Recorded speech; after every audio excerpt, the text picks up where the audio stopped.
Muchísimas gracias. Muy buenas tardes a todos. En primera instancia, agradecer al nuestro Marco Antonio por esta invitación, y considero yo también el hecho, ¿no?, de darle voz a un escritor que lo es en medida, no lo ha sido todavía, considero yo, en esta institución, y que ojalá este tipo de homenaje sirva precisamente para tener un acercamiento. Un tal Arturo Azuela, del tamaño de un escritor. Hemos entrado en un nuevo ciclo. Pareciera algo tan trascendente, pero a la vez tan banal, dado que nuestras vidas siguen insertas en la misma cotidianidad. No es de nuestra cotidianidad la que nos interesa, sino qué es lo que la sustenta. En México hemos ya celebrado los centenarios que de alguna manera han modificado el rostro de nuestro país y determinado sus parámetros culturales, y el principal de ellos ha sido la revolución.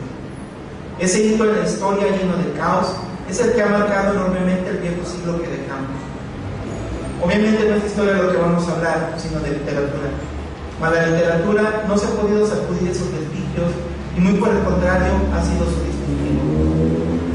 Una literatura desde mi perspectiva, escrita desde la universidad del escritor, que también fue matemático y músico, denotando con ello que más que una limitante, descubrir otros caminos le abrió vetas insospechadas para la comprensión de nuestro entorno cultural, social y político.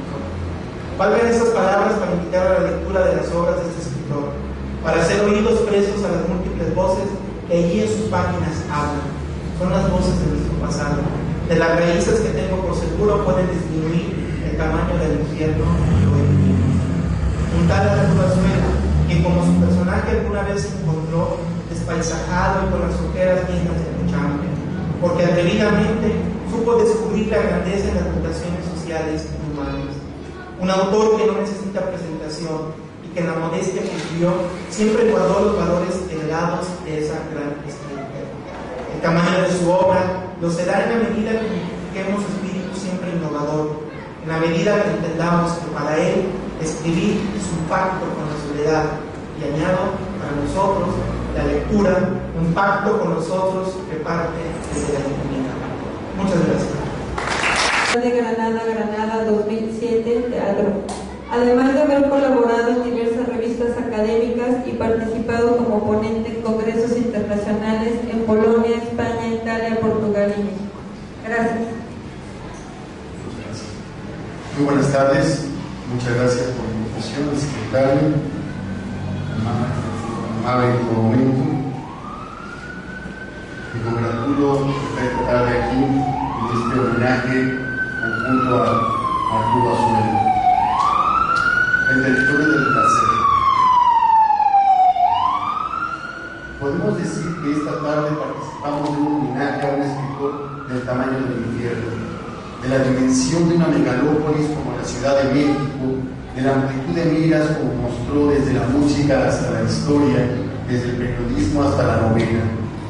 El infierno es un decir, escribió alguna vez Francisco Hernández, y Arturo Azuela dice mucho sobre muchas cosas.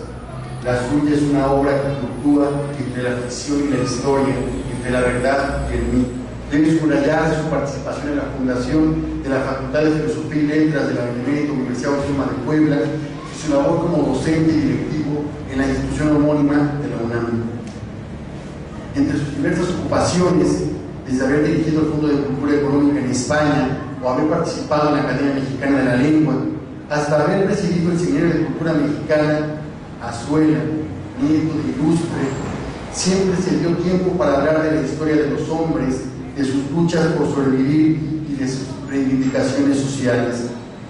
El juego y el gusto por el lenguaje, manifiesto en toda su obra literaria, no soslaya su afán de crítica del mundo, donde sus personajes sufren la transformación de su entorno intermedio, lo que de muchos modos nos recuerda a la perspectiva que el escritor Émile Zola propuso en la Francia de la segunda mitad del siglo XIX. Pareciera, visto con cierta superficialidad, que el historiador y el narrador se escinden, y mientras el primero relata hechos que cuestiona, el segundo, el fabulador, tiende a proponer destinos ineludibles y callejones sin salida. Pero al cabo, persisten el ojo atento y la voz del lenguaje de altos vuelos. Parafraseando a Esther Seligson, en todas y cada una de las novelas de Azuela, esa palabra del escritor que ya sabemos viene indagando su historia para contarla, para ser su testigo. En términos ficcionales, recrea la historia de la ciencia en el matemático, la historia del mundo rural enfrentado a la urbe, en el tamaño del infierno, en un tal proceso. Morena, lo que sido como familiar de esa situación. Pero en esta ocasión, yo pienso hablar de un tal José Salomé de Arturo Azuela Real. Ya que se dijo que él nace en 1938 en la Ciudad de México y que hace sus estudios en la Universidad Nacional Autónoma de México, estudió matemáticas, historia, fue catedrático en varias instituciones, hijo de Salvador Azuela y nieto de don Mariano Azuela.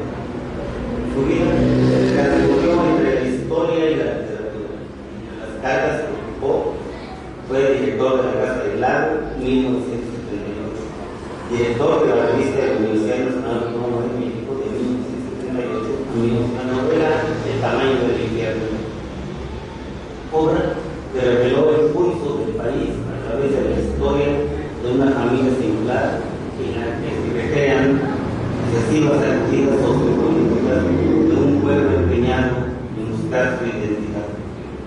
Su segunda novela va a salir 2 años después, un tal José Salomé, 1975, que en lo personal me parece la mejor novela de Arturo Azuela, donde lenguaje y personajes están encadenados y alternan constantemente. Novela que refleja sin atenuaciones la realidad que entraña, encadenamiento de miseria, rosario de dolores para los habitantes de Rosedal, región que él ficticiamente les pone a través de un tal José Salomé. La vida es cuestión de golpes y golpes. La novela, para mí parece la mejor novela de él, precisamente en la página 20, cuando nos dice: nos quieren llenar de conchambre hasta las ojeras, y qué remedio hay si todos los días nos van despaisajando.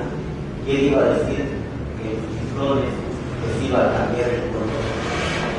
¿Cómo va a cambiar el paisaje en la misma región donde él vive, que tanto aludió Alfonso Reyes, Carlos, en la región más transparente de hoy? La escuela lo plasma de otra manera, pero nos da a entender de cómo fue que la Ciudad de México se perdió con el tiempo y en el espacio durante muchos años del siglo XX. Por eso termino yo mi